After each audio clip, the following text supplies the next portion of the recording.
نبی کی شان میں گستاخی کرنے والوں، ہمارے نبی کی سیرت پڑھو، اللہ کے نبی کی حالات زندگی کو دیکھو، نبی کے اخلاق کو دیکھو، پھر آپ کو پتا چلے گا کہ ہمارے نبی کون تھے۔ میرے نبی تو وہ تھے جو تمام لوگوں میں سب سے اعلیٰ نسب والے تھے، جیسا کہ صحیح بخاری اور صحیح مسلم کی روایت میں ہے، جب بادشاہ روم ہرقل نے حضرت ابو سفیان رضی اللہ تعالیٰ عنہ سے، جو ابھی مسلمان نہیں ہوئے تھے، اللہ کے نبی کے حسب و نسب کے بارے میں دریافت کیا تو انہوں نے جواب دیا تھا، ہوا فینا ذو نسب، وہ ہم میں اعلیٰ حسب و نسب والے ہیں۔ میرے بھائیوں، یوں تو انسانیت پر اللہ رب العالمین کے احسانات بے شمار ہیں، لیکن ان میں سے سب سے بڑا احسان جسے اللہ رب العالمین نے خصوصی طور پر قرآن میں ذکر کیا ہے، وہ ہے آپ کی بعثت۔ اللہ رب العالمین کا فرمان ہے، لقد من اللہ علی المؤمنین اذ بعث فیہم رسولا من انفسہم، بے شک مومنوں پر اللہ رب العالمین کا بڑا احسان ہے کہ اس نے انہیں میں سے ایک رسول بھیجا۔ آپ کی بعثت کے وقت انسانیت گمراہ تھی اور جہالت کی انتہائی تاریک گھاٹیوں میں بھٹک رہی تھی، پھر اللہ رب العالمین نے آپ علیہ الصلوۃ والسلام کو ان میں مبعوث فرما کر انہیں تاریکی سے نکالا اور ان کے ذریعہ صراط مستقیم کی طرف رہنمائی کی۔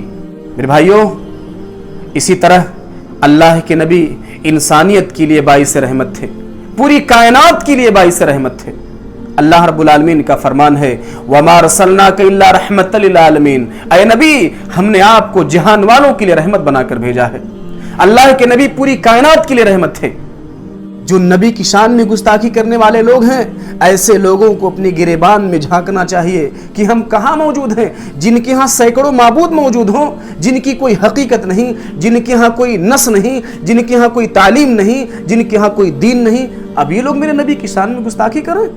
میرے بھائیوں، اسی طرح اللہ کے نبی روشن چراغ تھے۔ اللہ کے رسول کو اللہ رب العالمین نے روشن چراغ قرار دیا ہے۔ جس طرح چراغ سے اندھیرے دور ہوتے ہیں، اسی طرح آپ کے ذریعہ کفر و شرک کی تاریکیاں دور ہوئیں۔ اللہ کے نبی اگر دنیا کے اندر نہیں آتے اور نبی کے ذریعہ تعلیمات ہم تک نہیں پہنچتی تو یاد رکھو میرے بھائی، ہم لوگ اپنے رب کی معرفت نہ کر سکتے، ہم لوگ رب کو نہیں پہچان سکتے تھے کہ ہمارا رب کون ہے، آخرت کی زندگی کیا ہوگی، مرنے کے بعد ہمارا معاملہ کیا ہوگا، جنت جہنم کا تعارف ہمارے درمیان نہیں ہو سکتا تھا۔ اسی لیے اللہ رب العالمین نے نبی کو دنیا کے اندر بھیجا تو مومنوں پر احسان جتلا دیا۔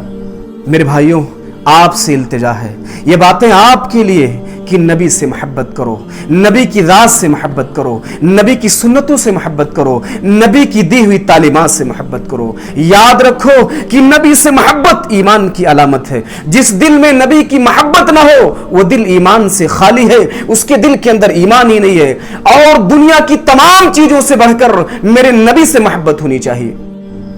اور الحمدللہ کائنات کے اندر جتنے مسلمان ہیں سارے لوگ نبی سے محبت کرتے ہیں۔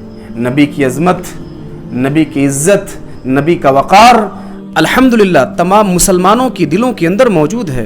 یہ چند جاہل اور جاہلہ، خبیث اور خبیثہ، جن کی کوئی حیثیت نہیں، جن کا کوئی وقار نہیں، جن کی کوئی اصلیت نہیں، اگر یہ لوگ نبی کی شان میں گستاخی کریں تو اس سے کوئی فرق نہیں پڑنے والا ہے۔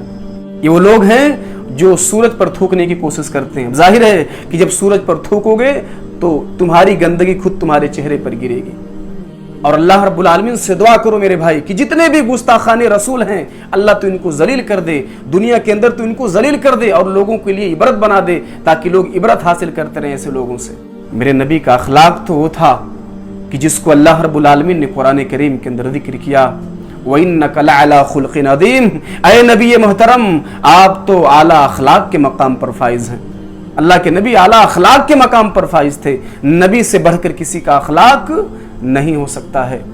اور اللہ رب العالمین نے اپنے نام کے ساتھ اپنے نبی کے نام کو ملا لیا۔ کتنی بڑی عظمت کی بات ہے، کتنی بڑی عظمت کی بات ہے میرے بھائی، ذرا تصور کرو، سوچو، میرے نبی جیسا کوئی نہیں ہو سکتا۔ اللہ رب العالمین نے نبی کو مقام عظیم عطا کیا ہے۔